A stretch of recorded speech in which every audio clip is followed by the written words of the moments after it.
Annoncé au CES 2014 et disponible d'ici quelques semaines dans l'Hexagone. Aujourd'hui, on va parler de la déclinaison mini du Xperia Z1 avec le Xperia Z1 Compact.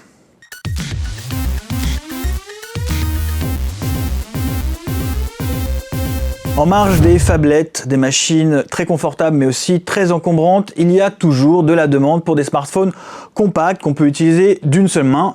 Témoin le succès du S4 Mini qui est toujours présent dans les top ventes. Sauf qu'ici, à la différence du S4 Mini, du HTC One Mini qui adopte des configurations dégradées et des performances moindres par rapport au grand frère, ce Z1 Compact a strictement la même config que le Z1, seul le format et l'écran changent et ça, vous allez voir, c'est pas plus mal.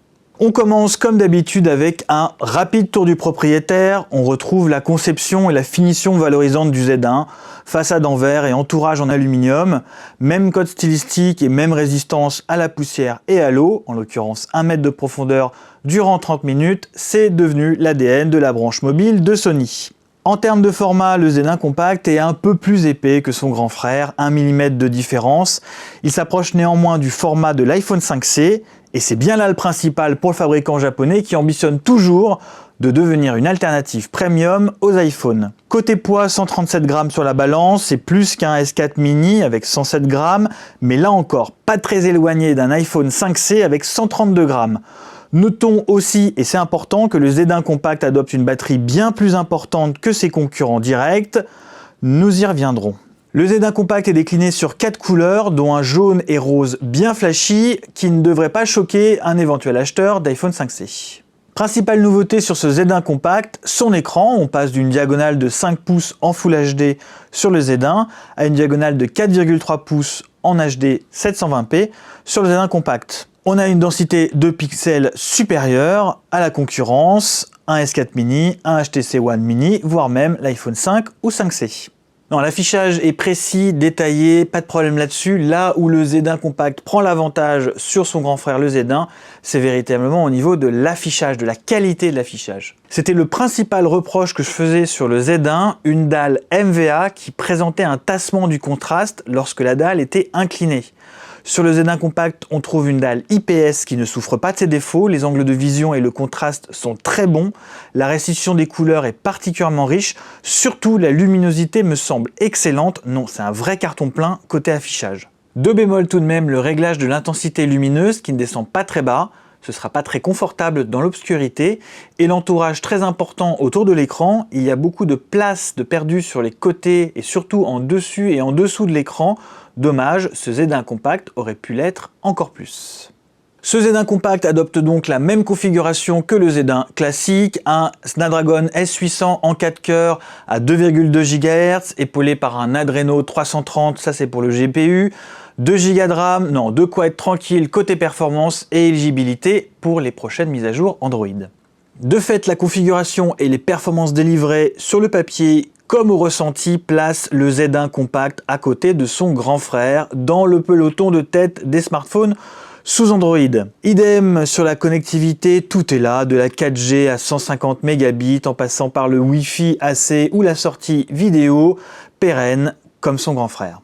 On reste sur 16 Go de mémoire interne, en réalité un peu moins de 12 Go réellement disponibles, toujours extensible ceci dit, via le slot microSD jusqu'à 64 Go. Un mot concernant l'autonomie, je vous l'ai dit, on a une machine sensiblement plus lourde et épaisse que sa concurrence directe en 4,3 pouces, mais dans un même temps, on a une batterie bien plus importante. 2300 mAh sur notre Z1 Compact, 1900 pour le S4 Mini, 1800 pour le One Mini et à titre de comparaison avec un iPhone 5S en 4 pouces qui a 1507 mAh. Au-delà de ces chiffres, en pratique, les résultats sont assez impressionnants. Nous, on l'a depuis 3 jours, donc on vous fera un examen plus complet. Pour le moment, ce qu'on peut vous dire, c'est que les 2 jours d'utilisation sont clairement dépassés. Dernier point que Sony souhaite différenciant, la partie photo. Et là, comme sur le Z1, ça envoie pas mal. Sony a implémenté le même type de capteur que sur sa gamme d'appareils photo compact, en l'occurrence un 1 sur 2,3 pouces, annonçant 20,7 mégapixels. Un plus grand capteur pour attraper plus de lumière et une très belle ouverture de f2. Et pour parfaire le tout, un très pratique déclencheur physique sur la tranche et une puce Beyond dédiée à la photo. L'histoire est belle, mais en pratique, le tableau n'est pas toujours aussi idyllique. Bon, on commence avec les plus. Le déclenchement est très rapide, moins de 3 secondes, et ce Z1 Compact est effectivement à son aise dans des environnements sombres. On notera aussi la richesse logicielle avec notamment des effets de réalité augmentée assez amusants, beaucoup de réglages possibles et un mode auto globalement efficace. Malheureusement, la partie software n'est pas encore au point, elle n'exploite pas suffisamment cette débauche technologique. C'est pas la première fois qu'on fait cette remarque sur les Xperia. Les photos sont moins nettes, plus délavées au niveau des couleurs que chez la concurrence directe, pourtant moins bien armée. Alors évidemment, le Z1 Compact reste un bon photophone, mais avec une telle fiche de spec, on s'attend à beaucoup mieux. C'est un peu mieux sur la vidéo, mais comparé à un iPhone 5S, la restitution des couleurs manque de justesse, avec une couleur froide qui tire vers le rose, et la stabilisation est perfectible. Par ailleurs, pas de mode slow motion à 120 fps, ni même de 60 fps.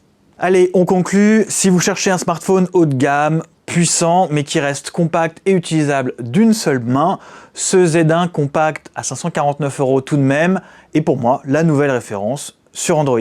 C'était Alexandre Billot pour CNET France, merci et à bientôt.